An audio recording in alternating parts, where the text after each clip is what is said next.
All right, let's get right into it. We're going to talk about one of the most powerful ideas in leadership today. It's this shift away from forcing people to act a certain way and instead becoming, well, an architect, designing an environment where the right behavior just sort of happens on its own. It's a huge change in thinking, from being a manager to being a designer.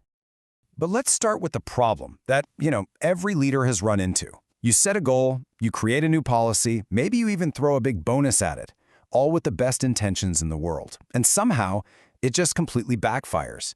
You end up with a burned-out team, angry customers, or maybe even a full-blown scandal. How does this keep happening? And that right there, that's the leader's dilemma. You can't just command someone to be creative. You can't order your team to be more innovative or to genuinely care about your customers. Trying to force those qualities, it's like trying to make a plant grow by pulling on its leaves. It just doesn't work that way. And this really gets to the heart of it. When you demand positive behavior, you don't get real enthusiasm. You get compliance. You get what one source calls bad acting. People follow the script, they check all the boxes, but that spirit, the very thing you were hoping for in the first place, it's totally gone. So if forcing behavior is the problem, what's the solution? Well, it's this beautifully simple concept from Daniel Coyle's incredible book, The Culture Code, and it's called Creating the Condition. This is where we stop trying to manage the people and start designing the system they work in. What this means is that great leaders don't push people, they design an environment that pulls them in the right direction. They really do think like architects. They're always asking, what's the barriers here? What's stopping my team from doing their absolute best work? And how can I just get that stuff out of their way? Okay, so a perfect real-world example of this comes from Zappos. When Tony Hsieh took over, he was facing this exact dilemma. His customer service reps, they sounded like robots, just rushing people off the phone. Now, he could have just told them, hey, be more friendly, but he knew that would just lead to more of that bad acting. So he did something totally different.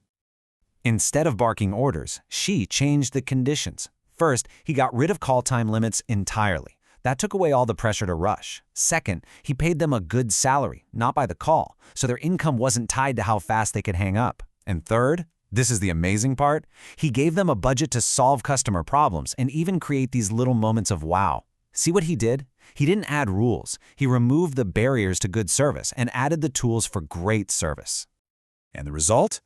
By just changing the environment, Hsieh made it easy and totally natural for his reps to be genuinely helpful. All of a sudden, they were competing to create the best customer stories, not just trying to hit some arbitrary call quota. The behavior he wanted became the path of least resistance. This whole idea of empowerment versus pressure is so critical. So let's look at two famous examples that show how different conditions can lead to wildly different places. One created legendary service, and the other created widespread fraud. This represents one of the most famous empowerment policies in the history of business. At the Ritz-Carlton Hotel, every single employee, from the general manager to the person cleaning the rooms, has the authority to spend up to $2,000 per guest to solve a problem. Right there, on the spot, no manager approval needed. And get this, they don't even see this as an expense. To them, it's an insurance policy. They get that the cost of one unhappy customer spreading the word is way higher than the cost of empowering an employee to make them happy. The entire condition is built on one thing: trust. Now, let's contrast that with the condition over at Wells Fargo during their scandal. Where Ritz-Carlton created a condition of trust, Wells Fargo created one of just relentless pressure and fear. The philosophy wasn't, hey, solve the customer's problem. It was, meet the sales quota, period. The outcomes? Well, they couldn't be more different. One is a masterclass in service, the other, a cautionary tale of scandal. The whole condition at Wells Fargo was driven by this little slogan, 8 is great. The goal was for every single customer to have 8 different financial products. But the sales targets were basically impossible. This insane pressure created a condition where employees felt like they only had 2 choices: commit fraud by opening millions of fake accounts or get fired. It's just a tragic example of how a broken system can make good people do terrible things. So we've seen how these conditions can impact service. But what about something even more fundamental? What about the truth? Let's look at 2 tech companies. One that created a culture of fear that buried the truth, and another that built a culture of transparency that created trust, even in the middle of a disaster. At Theranos, Elizabeth Holmes created this absolutely brutal condition of fear. If you dared to question the blood testing technology, even with solid scientific proof, you were silenced, you were intimidated, or you were fired.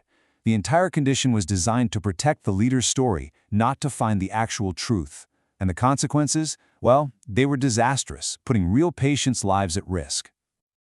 Okay, now let's flip that on its head. What happens when the environment actually encourages honesty, especially when things go completely sideways? This is the story of how the company Cloudflare handled a massive cyber attack. So back in 2019, an attack basically made Cloudflare disappear from the internet, a total catastrophe. But instead of hiding, their condition of transparency just kicked right in. Within minutes, I mean minutes, they were live blogging exactly what was happening, teaching their customers and the whole tech world about the attack. They turned a disaster into a masterclass in crisis communication. And believe it or not, their customers' trust in them actually went up.